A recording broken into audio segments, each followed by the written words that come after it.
За бүгдээ эзний өглөө анхаарлаа хандуулъя те. Тэгээ мэдээж Яаков номороо явж байгаа. Ойлгомжтой 3 дугаар бүлгийн 13-аас 18 дугаар эшлэлийг уншина. За юу нэм ярьсан Яаков номоор хэдүүлээ 3 бүлгээ дуусгах гэж байна. Ямар ч нэг ном дуусгах юм шиг энэ анзааргаа те. Тэгэхээр ямар ч нэг амжилттай явсан нэг номын ард гарна. Яг Яаков ном ингээд уншаад ирж байгаа дөнгөж 3 дугаар бүл ингээд дуусгах чахад асар олон асуудал Христ итгэлийн амьдралд ямар олон асуудал байдığım бэ гэдгийг хэрэг багц болгоноор харж байгаа шүү дээ. Нэг багц дээр 2-3 асуудал байнгын давтагдж байгаа. Тэгэхээр энд нэг зүйл тодорхой болж байгааг бол Христ итгэгч хүний амьдрал Христэд итгэснээр бидний амьдралд асуудал ингээ арилждаг юм байна тий. Зовлон бэрхшээлч гэдэг юм одоо юу гэдэг тэр минь ингээ алга болчихдгоо байсараа байдаг. Харин энийг хэрхэн шийдэж хэрхэн зөв аргаар даван туулах вэ гэдгийг Библиэд маань буцаагаад биднээс зааж өгдөг юм байна гэдэг ийм дүгнэлтний ерөнхийдөө 3 дахь бүлийн төгсөл ирэхэд бидний хурж ирж байна. Тэгээд хэрвээ одоо ингээ харах юм Библийг харах юм бол дээр нь ингээд нэг нэр өгсөн байгаа шүү дээ. Хоёр төрлийн мэрэгэн ухаан гэдэг ингээ нэр өгсөн. Яг өнөөдөр миний та өгч байгаа сэдвийг бол ухаан сэдвийг л мэрэгэн ухааныг мөшгөх гэдэг ийм сэдвээр хэдүүлээ те. Араас нь юм мөшгөж, мөрдөж хэрхэн мэрэгэн ухаантай болох вэ гэдэг дээр өөрөөсөө анхаарлаа хандуулахаар энэхүү Библийн шиг судлыг гэж бодож байгаа. За тэгээ ямар ч би ихний уншаад өгье. Та бүгд хараад яваарай. Яаков номны 3 дугаар бүлгийн 13 дугаар ишлэлээс 18 дугаар ишлэл. За 13 дугаар ишлэлээс. Та нарын дунд хэн ч мэрэгэн агаад ухаалаг бай. Тэр нь биеэ зүв авч яван мэрэгэн ухааны дүлгөөн зангаар үүсээ харуул. Хэрв зүрхэн чин гашуун атархал ба хуваа хичээсэн зориг байх аваас бүү бардман. Үнэний эсрэг худал бүү яар. Энэ мэрэгэн ухаан бол дээрээс бууж ирдгэнд биш, харин газрынх түнлэхийх бөгөөд чөтгөрийнх юм а. Учир нь хаан атархал ба хуваа хичээсэн зориг оршиж байна. Тэнд замбраагүй байдал болоод альва муу муухай юмс байдаг. Харин дээрээс ирэгч мэрэгэн ухаан нэг даруун тэгээд амар тайван ийдэг уул суртай өршөөл ба сайн үржимсээр дүүрэн ялгуурладаггүй хоёр нүр гаргадаггүй аж. Зөв байдлын үржимст тэдний үр болбоос амар тайвныг бүтээгчээр амар тайванд таригддаг юм а гэсэн байна. Яг одоо нэг та санаж байгаа бол те олон асуудлууд ингэж ярьсан. Ингэж ярихдаа нэг зүйлийг маш тодор өөр ингээд үлдээгээд явдаг. Тэр нь юу харуулад байгаа нь юу вэ гэвэл юм харьцуулах юм одоо юу юм да ухаан. Одоо дэх үед яг ингэ байж хад яадаг вэ? Харьцуулалтын энэ аргыг хэрэгжилж байгаа энэ арга барил хэм уу та? Ерөнхийдөө Библиэл дээр маш их ерөнхийдөө харагддаг. Мунхаг ихнэр бол ийм гэдэг те. Харин сайн ихнэр бол ийм. Ийм үйлдэлүүд гаргадаг. Библи яагаад ингэж энэ их талаар ингэж их харьцуултыг ингэж авдаг юм болоо гэж бодохгүй. Тэгээд бүр ингэ хаагаад үзлээ. Тэгсэн чи ерөн хүнийг анханасаа бурхан бүтээхтэй. Одоо бид нар бол бурхан бол хүнийг бурхан бүтээсэн гэж итгэж байгаа шүү дээ, тийм. Хүнийг бурхан бүтээхтэй яатсан бэ гэвэл хүний тархийг бүтээхтэй ердөөсөө харьцуулалтаар юмыг ойлгох нь хамгийн их хүнийг ухаарлт хүргэдэг ийм систем юм байна. Ердөөсөө хүний биед. Тэгээс нэг тарих судлалын тухай нэг докторийн нэм подкастыг сонсож байгаа хгүй. Тэгсэн чи тэнд нэг юм ярьж байна. Хүн 5 мэдрэхүүгээр ерөн хороотой танилцж байгаа шүү дээ, тэ. Юмыг мэдэрч хүлээж авч мэдж байгаа. Одоо жишээлбэл харах те, сонсох, хүртэх, амтлах, хүрэх, амтлах, үнэрлэх энэ 5 мэдрэхүү маань бидний юу гэж бол хороогоос энэ мэдлэгийг ингэж түүж явж байгаа яг энүүгээрээ. Жишээлбэл үнэхээр айгүй гоё бууз ингээл одоо жигнэгдээд гарч байгаа бид нар үнэртэй л наач бууз байна гэж мэддэг үстэй те. Нөгөө талаараа бид нар ингээд цаана ингээд гэрэл дээр ингээд магшаарж ийн гэж бодлоо та. Энэ хоёрын үнэрийг бид нар юугаар януулж байгаа? Харьцуулж байгаа үстэй те. Нэг бол буусны үнэр, нэг бол махны үнэр гэж харьцуулдаг гэж ойлгоо. Тэгсэн чинь хүний тарих ердөөсөө тэгж ажилладаг гинэ. Ямарваа нэг юмныг харьцуулж ажил ойлгодог. Хүлээж авдаг. Ямар ч харьцуулдаггүй дэлхий цав цагаан өнгөтэй байсан бид нар энэ дээр нөгөө бидний мэдлэг гэж зүйл тогтохгүй юм байна. Ердөөсөө бий болохгүй. Цагаан тэгэл болоо. Нүг одоо та урд нь сонсчихсан байна. Тэгээ амьтад ердөөсөө ингээд хар цагаанаар дэлхийг хардаг гэж тэ. Нүд нь одоо нохоо мохоо шил дэлхийг хар цагаанаар хардаг. Өнгөтөр харж чаддаггүй. Өнгөтөр харж чаддаггүй учраас юу илэрхийлдэг гэнэ харьцуулт байхгүй болж эхэлчихдэг.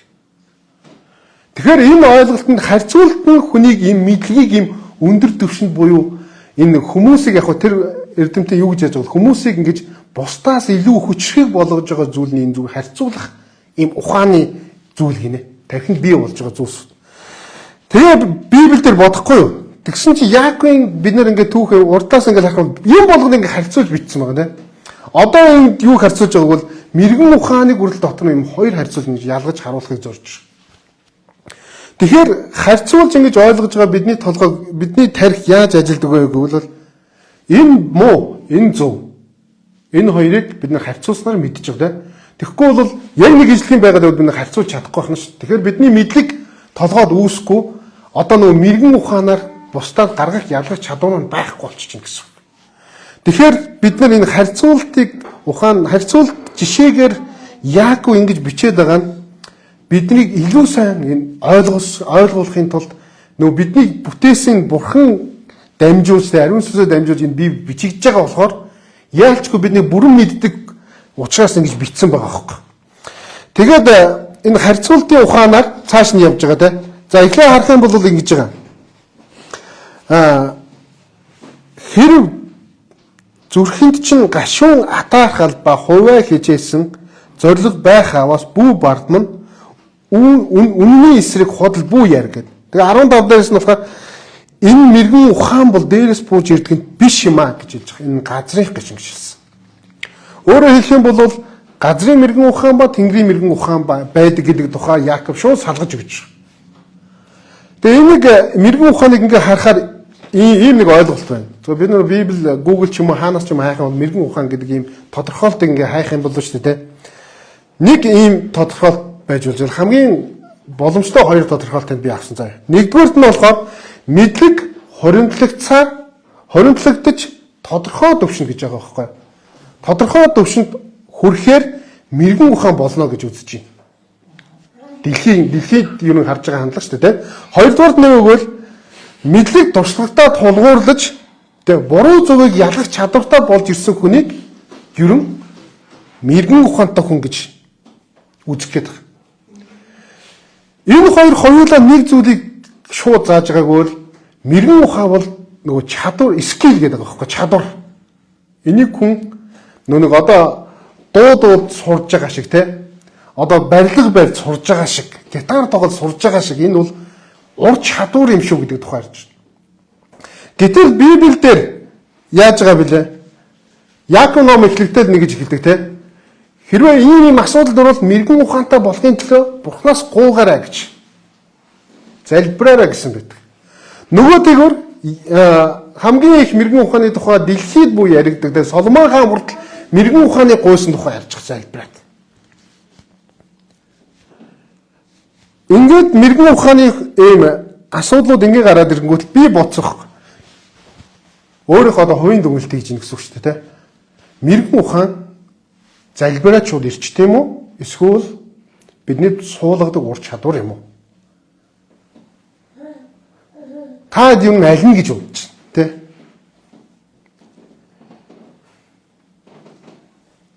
Энэ хоёр асуултыг дотроо асуугаад би нэгдүгээр ишлэгийг уншиж байгаа. 11-р чухта 13 дахь ишлэгийг бүлгээ. Тааны дунд хэн чинь мэрэгэн гад ухаалаг вэ гэж Яаков асууж байгаа. Хин нэгэн хүн тэнд магадгүй тэр мэрэгэнгээ өөрийгөө бодож байгаа. Би бол мэрэгэн ухаантай гэж бодож байгаа нэг хүн байгаа юм байна л та. Зүгээр харахнаар бодвол тэ. Энэ тэгсэн чинь бие зүв авчав явн мэрэгэн ухааны дүлгөөн зангаар үүсээрээ харуулаарай. Энэ нөгөө Яаковын үндсэн нөгөө гаргаж байгаа теолог руу буцаад очиж байгаа хөөх. Тэр нь юу вэ? Үүстэй итгэл бол үүсгүй итгэл бол өхмөл юм аа гэдэг. Бидний зам байдал гаргаж байгаа характер маань мэрэгэн ухаантай холбогдох уу гэдэг юм асуултан дээр буцаад очих юм шиг санагдчих. Түрүүн би хэлсэн шүү дээ, би мэрэгэн ухааныг скил ур чадвар болгож сулах уу, эсвэл бол зөвхөн нэг залбирлаар ч юм уу ингээд орчих юм гэж. Яг үндэ нэг зүйлийг одоо нэг зоосны хоёр тал гэдэг шиг энэ зулманд хамт бай явах ёстой юм шиг харагдчих. За хэдүүлээ харъя те. Эхний 14-өөс 16 дугаар эшлэлээр газрын мэрэгэн ухааны тухай ярьж байгаа. Газрын мэрэгэн ухаан дээр юу гэж ярьж байгааг бол атаархал, хувиа хийчих үзэл, бардамнал, худал ярих. Тэгээд үр ашиг нь юу гарч иг бол замбраагүй байдал, муу муухай юмс гарч байгаа. 14-өөс 16 дугаар эшлэлийг харах юм бол тэгвэл мэрэгэн энэ хүртэл энэ үйлдэлүүд харагдаад байгаа зүрдөөсөө энд нэг юм оюун бодлын тэр нэг юм гэгэрсэн нэгэн хүний тухай юрдөөс энд ярихдаггүй байгаа хөөхгүй. Газрын мэрэгэн ухаан ч гэсэн энд юрдөөс яаж байгааг бол дандаа хүнээс гарах үйлдэлүүдийн тухай ярьж байгаа. Яг. Мэрэгэн ухаан чинь мэдлэг биш юм уу? Тэ энэ толгойн дотор байж байгаа мэдлэг биш юм уу гэсэн чинь энэ мэдлэг чинь буцаад гарах ёстой юм байна л да юрдөөсөө. Дэлхийгээс бид нар юу гэж байгаа? Дэлхийгээс сурсан бидний бүх юм буруу юм уу гэж хэлвэл бид нар үгүй шүү дээ, тэ. Бүх юм дээр тийм биш гэж хариулна шүү дээ. Бид нар мэдлэг сурж гин, философи сурж гин, тэ. Бид нар ангаах ухааны юм сурж гин, тэ. Бие эмчлэх арга ухаан сурж гин, тэ. Эдгээр буруу юм уу гэвэл басгүй. Гэхдээ энэ дунд нь асуудал болохоор мэдлгүүд ирдгүү гэвэл бас энэ дээр тийм гэж хариулах юм байна л да. Атаархдгүй хин нэгэнд атаархал юу авчирдээ? Хэцүүтэй. Нэг өөрөө ядарсан тэрнээс болоод одоо чинь итгэж хүнд бол яахгүй эзэн итгэл явж исэн бол тэр атраас бол нэг эзэн дээр ихс итгэл байхгүй одоогоор хараад тийм өөрөө итгэхгүй болдог. Шийд айгу сөрөг нүг юм шиг. Амар тайван биш болно тий. Амар тайван биш болно. Тийм сандраа буруу юм. Буруу сонголтоо. Буруу сонголтоо тий. Хуваа хийчих үзэл хаанаас гарах юм те? Дотроос хувнаас л гарна шүү дээ. Өөрийгөө л гэсэн үзэл, өөрийгөө гэсэн үзэл яадаг вэ гэсэн нөө эго ихтгэр одоо энэ гудамжаар явж байгаа те замын хөдөлгөөнд ороод монголчууд зөвхөн өөрийгөө гэсэн монголчуудаа бол цаг минут тутамд таарна ш те. Яаж урд орно авах вэ? Яаж хийх вэ гэж. Энэ бүх зүйл маань яг л энэ дээр Библийн тэр чиг байна л да. Хэрвээ энэ бүх зүйлс ингээд хүний дотоос гарах юм бол яадаг вэ гэвэл замбраагүй байдалтай болдгоо гэж. Замбраагүй байдал бий болдог. Дээрэс нь муу муухай юмсыг хүмүүс дотроосоо хийж эхэлдэг. Атаархсан уу яа дээ. Хин нэг хараар нь муулдаг те эсвэл яадаг гэдэг олон буруу юм хийдэг жишээнүүд солонгос драмаар бол зөндөөл байх шүү дээ. Бид нар бол тийм жишээг бол толгойд амар их суулгацсан баг. За эсэргийн төнгөл юу харагдж байгааг гэвэл шүү дээ. 17-аас 18 дугаар эшлэл дээр ийм хэд юм гарч байгаа. Нэгт ариун гэж байгаа. Дээрээс ирдэг мэрэгэн ухаан. Хоёрт амар тайван. Гуравт ийлдэг байдлыг. Дөрөвт уйлсууртай байдлыг. Тавд нь одоо юунууд нь гарч эхэлж штэ. Үр дүнгууд нь гараад эхлэнгүүтээ үр жимстэй. Ялгуурладаггүй. Хоёр нүр гаргадаггүй. Гэсэн ийм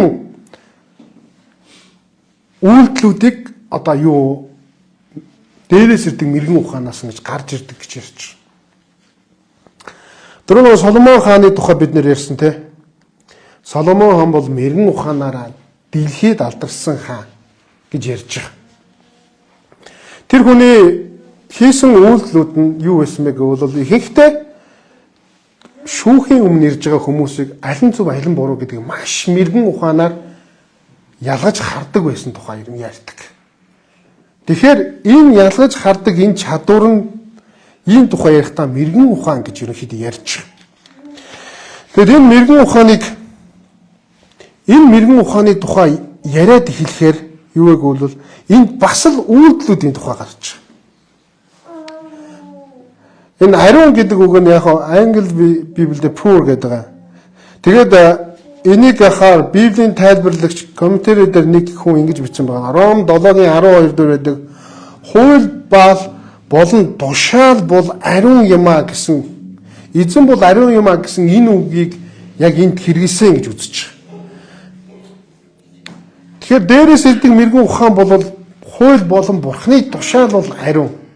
Энэ бол мэрэгэн ухаан юмаа гэж хэлж байгаа. Амар тайван байдал дээрээс ирнэ гэж байгаа. Дээрээс мэрэгэн ухаанаар зөв шийдвэрөө яадгүй гэвэл амар тайваныг хөдөлдөг гэж хүмүүс ихэд үзэж байгаа. Амар тайван байдалд авчдаг. Дараа нөгөө энийг өөрөхдөө ингэж үзэж илээ. Тэр нь юу вэ гэвэл хүмүүс ямар нэгэн шийдвэр хүнд хэцүү шийдвэрийн өмнө тулаад тэгээ тэр шийдвэрээ гаргасныхаа дараа зарим үед шийдвэрт их дараа нь харамсдаг тий хэцүү байдалд ордог. Үнэхээр толгоогоос за би ямар юм хийж вэ гэж тий би яагаад энэ шийдвэрийг гаргach вэ гэж харамсдаг бол зарим шийдвэр гаргасны дараа за би яг л зөв шийдвэрээ гаргачтэй гэж ийм амар тайван байдал дотор ордог гэж байна. Тэгэхээр өрдөөсөө мэрэгэн ухаан гэж энэ Библиэлд өгүүлгэж байгаа. Энэ өгүүлгэж байгаа хүмүүс бол ямар шийдвэрийг зөв гаргах арга замыг олсон мэдсэн хүн маань мэрэгэн ухаантай хүн юм а гэдэг ийм point дээр одоо очиж ийн гэсэн үг л дээ гол юм үзэл дээр. Хэрвээ бидний шийдвэрүүд асуудлууд ямар нэгэн асуудалтай тулгарлаа тэрэнд шийдвэр гаргахдаа бидний шийдвэрүүд буруу талд нь гаргаад бидэнд амар тайван бустай биднэрт атаархал авчирхаар эсвэл биднийг зовлонд унахаар те бидний худал яриулахаар тийм шийдвэрүүд гарах юм бол бид энэ бол өөрийнхөө шийдэж одоо газрын одоо жүтгэрийн гэж ярьж байгаа те яг энэ шийдвэрийг харах юм бол энэ дээр ингэж хуваарлаж байгаа юм л да. Энэ газрынх бөгөөд төрөлхийх гэж те хүний энэ зүү тогц буюу сэтгэл хөдлөлөөрөө шийдсэн шийдвэрүүд маань бас буруу байх боломжтой. Дээрээс нь бидний тархинд одоо бидний гин нүгэл уруу татдаг жүтгэрийн залим ихэнд унаад бид нар бас буруу шийдвэр гаргаж энэ буюу газрын мэрэгэн ухааныг хандж байгаа юм шиг боловч энэ алдах боломжтой гэдэг тухай яригч. Тэгээд энэ дээрээс бид нар юу харж болох ёстой вэ гэвэл шүү дээ те. Яаковын ярьж байгаа энэ мэрэгэн ухаан одоо Яаковын бидэнд сурахыг хүсэж байгаа энэ мэрэгэн ухаан бол те бидний амьдралын алхам бүрт хэрэг болох зүйлсийн тухай ярьж байгаа. Тэрнээс бол ямар нэгэн байдлаар юу юм чинь те заавал хин нэгнийг шүүхэд хэрэг болох мэрэгэн ухааны тухай биш. Бид нар өөрийнхөө амьдралд бол сонголт хийх тэр мэрэгэн ухааны тухай ярих гэж байгаа байхгүй энэ дэр. Хин нэгнийг шүүхэд бол бидний мэрэгэн ухаан магадгүй энэ бидний мэрэгэн ухаанаас илүү хууль нь илүү зохистой ах одоо энэ үзгээс ингээ харахад харин бидний амьдралын шийдвэрүүд донд бол бидний мэрэгэн ухаан тэр чигээр хэрэг болно. Бид нар ерөнхийдөө монголчууд ярьдаг шүү дээ те. Настай хүмүүс бол шийдвэр гаргахдаа илүү сайн гэж те. Одоо жишээлбэл бид улсын хурлын гишүүн болохдоо хэд залуу хүн гарчлаа даа гэдэг ч юм уу те. Ягаад гэвэл настай хүмүүс гарвал илүү нөгөө олон юм оймс илээсэн учраас зөв шийдвэр гаргах боломж нь ихэ гэдэг ч юм уу те. Энэ мэдчлэн хүн туршлага сууж ээж ямарваа нэгэн асуудлыг мэрэгэн зөв шийдэх боломжийг олдог гэж энэ дэлхий хардаг бол харин Библиэлд юу гэж байгаа вэ гэвэл Библиэлд Бурхны мэрэгэн ухааныг авсан хүн нь илүү зөв шийдвэр гаргах боломжтой гэдгийг энэ дээр сануулдаг.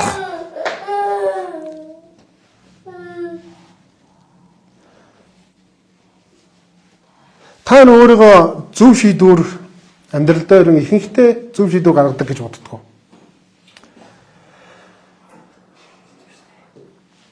Хэцүү те. Бидний шийдвэрүүд бидний амьдралыг тодорхойлдог гэдгийг үг өгдөг те. Бидний шийдвэрүүд л бидний амьдралыг тодорхойлдог. Тэг яагаад гэдэг энэ асуултан дээр шүү дээ. Хариулт нь бидний шийдвэрүүд бидний шийдвэр гэдэг нь нэг мэдлэгийн хэмжээнд мэрэгэн ухааны хэмжээний үг юм шиг боловч цаашдаа амьдралын тэр бүхэл бүтэн амьдралын үйлдэлүүдийг бүгдийг тодорхойлоод байгаа юм. Өнөөдөр би за гитар тоглоно гэдгийн шийдвэрийг гаргах юм бол шүү дээ те. Гитар тоглох ард нь 10,000 цагийн төлөө шийдвэр гаргаж байгаа юм. 5,000 цаг сурах, магадгүй 5,000 цаг нөгөөдгөө хэрэглэх те. Энэ чинь асар их үйлдэлийн тухай ярьж байгаа юм. Өнөөдөр би одоо юу гэдэг чинь миний шийдвэр бол миний амьдралын ирээдүй одоо олон зүйлсийг тодорхойлох юм байна л да. Бид нар сайхан амьдрмаар л байгаа шүү. Бид нар бурхны талд зөв талд нь зогсоод зөв шударга бурхны замаар амьдрахыг хүсэж байгааг бол тийм дээ бүгдээрээ. Гэхдээ яг шийдвэр гаргадаг нөхцөл байдалд очил бид нар зарим үед алддаггүй гэвэл бас тийм ээ алддгаа тий буруу шийдвэрийг гаргацсан байдгаа гэдгийг бид нар бүгдээрээ мэдж байгаа. Тэг яаж зөв шийдвэр гаргах вэ гэдэг ийм асуулт руу одоо орсон дээр ахал та. Яаж зөв шийдвэр гаргах вэ гэвэл залбир гэдэг үг Библиэлд байгаа тий. Залбирх юм уу? Би мэрэгэн ухаантай болъё гэж зөвхөн залбирал болоо юу?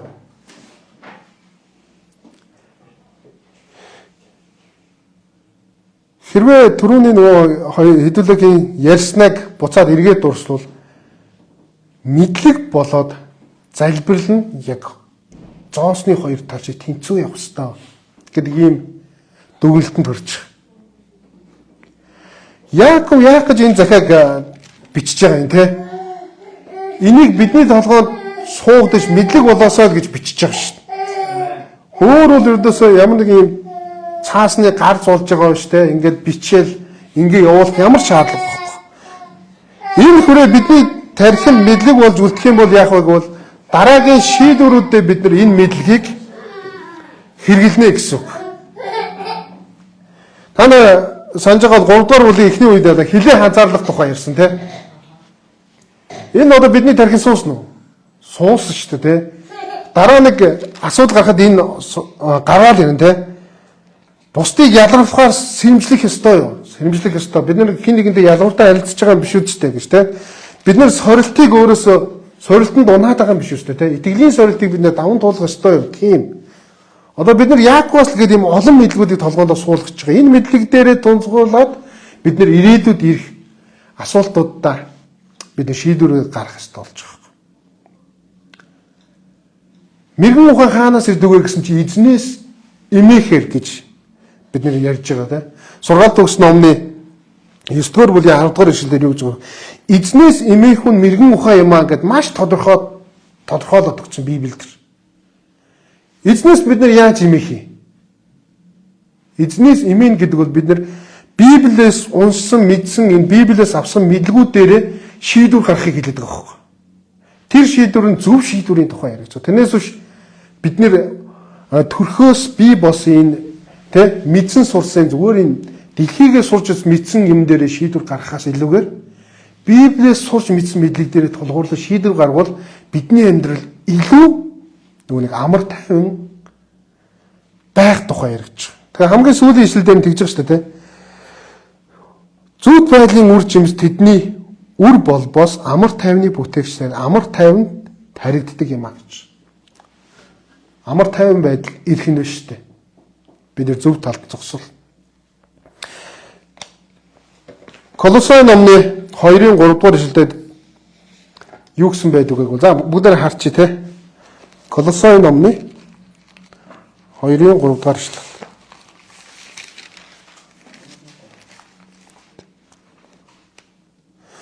Христ дотор мэрэгэн ухаан болоод мэдлэгийн бүх эрдэнэс нуугдсан байдаг юм а гэж. Яагаад Есүс надтай адилхан бай гэж хэлсэн те? Христ дотор гаргах шийдвэр болгоно маань ердөөсөө мэрэгэн ухаанаар буюу дээрээс мэрэгэн ухаанаар одоо юу гэсэн те? Удирдуулсан шийдвэр байдаг тухай энд яригдчих. Бид нэр Христчигтэй зөв алхмуудыг магадгүй гаргасан шийдвэрүүдийн дагаж тэр гаргасан сургаалуудыг сурч мэдж толгойдоо хийж буцааж тэр талаас нь гаргаж байгаа үнцэг бүр мэрэгэн ухаантай шийдвэрүүд байна. Бид нэр мэрэгэн ухааныг мэдлэг гэж ойлгодог бол Библи Яаков энд хэлэхдээ мэрэгэн ухаан бол үйлдэлүүд шүү гэж тодорхойлж. Номлогчийн үгс ном, Соломоны ном те эдгээр бүх зүйл дээр мэрэгэн ухаан бол мэдлэгийн их өсвөр зөв шийдвэр гаргах үндэс байсан бол бусдыг шүүхэд хэрэгжилжсэн тэр багаж одоо түүл байсан бол те зэвсэг байсан бол шинэ гэрэн дээр ирэнгүүт л Яаков номд өгж байгаа бол мэрэгэн ухаан бол тааны дотроос шийдвэр гаргах тэр багаж чинь шүү гэж. Энэ дээр бусдын тухай ердөөс яриаг Яаков номд. Үнэхээр сонирхолтой. Бид нар мэрэгэн ухааныг дахиад хэн нэгний шүүдэг мэрэгэн ухаантай хүний тухай ярьдаг бол шинэ гэрээн дээр Яаков дээр ирэнгүүт л шийдвэр гаргадаг тэр нэгэн хүний тухай ярьж байгаа. Тэр хүн би. Та биш би. Миний тухай би өөртөө мэрэгэн ухаантай орчих тухай яригдаж эхэлж байгаа. Тэнгүүтээ энэ мэдлэг би хаанаас олж авах юм бэ гэсэн чи Христ дотор байгаа гэж. Шинэ гэрээний бүх загтлууд дотор байгаа. Хуучин гэрээний бүх хуйлмал бичээс донд байгаа тэр үгсүүчин өөрөө мэрэгэн ухаан юм шүү гэж. Тэгэхээр энэ ухааныг бид нэр олж аваад дотроо суулгаад явах юм бол энэ хараагаараа бид нэр амьдрах юм бол бид нэр шийдвэр дээрээ өөрсдийнхөө гаргаж байгаа шийдвэр дээр одоо энэ нэг харьцуулалт нэг гарч ирэх нь шүү дээ. Бидний тарих угаасаа л тэгж оршлоо. Энэ бол муу юм байна, энэ бол сайн юм байна. Бид хоёр сонголт байхад муугийн сонгодог тохиолдол байдгүй. Тэгэд байгаа шүү дээ, тийм яг амьдрал дээр бол. Тиймээс бид нар тийм та нарт тийм харьцуулт гарч ин тэг сайныг сонгороо. Сайныг сонгох чадварыг хэн өгдөг вэ гэвэл Христ доторх мэдлэг өгд юм аа. Ариун сүнсээр удирдуулсан хүн Христ доторх мэдлэгээ бэлхэн дүүрэх юм бол бид нар зөв сонголтуудыг хийж нөгөө мэрэгэн хүн мэрэгэн ухаантай хүн болно. Бид нар мэрэгэн ухаантай хүнийг дэлхийгээс хайгаал мэдлэгтэй их чадвартай хүн хайх биш. Библийг их хүнш түүнийхээ дагуу шийдвэр гаргаж чадж байгаа тэр ухааныг бид нар хүнийг мэрэгэн ухаантай хүн гэж одоос тодорхойлох нь шүү дээ. Тэгээ бид нар ахаад нэг юм санаад залбирая. Бид нар хуучин гэрээг харах юм бол гэсэн ч тийм. Мэрэгэн ухаан гэдэг бол бусдын юм асуудлыг гой шийдэж чаддаг юм хүнийг ярьж байгаа тийм. Соломон хон 1001 төрсөн хүн гэж энэ дэлхийд үзэж байгаа л да. Тийм их мэрэгэн ухаантай мэдлэгтэй хүн. Гэтэл шинэ гэрээн дээр ингээ харах юм бол мэрэгэн ухаан мэдлэгтэй хүн бол чи шүү гэж ярьж байгаа. Чамд газрын ухаан мэрэгэн ухаан байна уу? Эсвэл тэнгэрийн мэрэгэн ухаан байна уу? Энэ хоёрыг ялгаж хараад шийдвэр чиний хийх шийдвэр дундчил тэнгэрийн мэрэгэн ухаан зөв талаасаа оролцох ёстой. Өөр хүний амьдрал биш те. Тэгэхээр энэ дээр ердөөсөө шинэ гэрээ бол шууд хов хүнлүү чиглэж байна те. Бид нар л хин нэгний амьдралыг шүүхээс өмнө өөрийнхөө шийдвэрүүд дээр Бурхны мэрэгэн ухааныг байлгаа л гэж. За тэгээ хамтдаа залбирцгаая.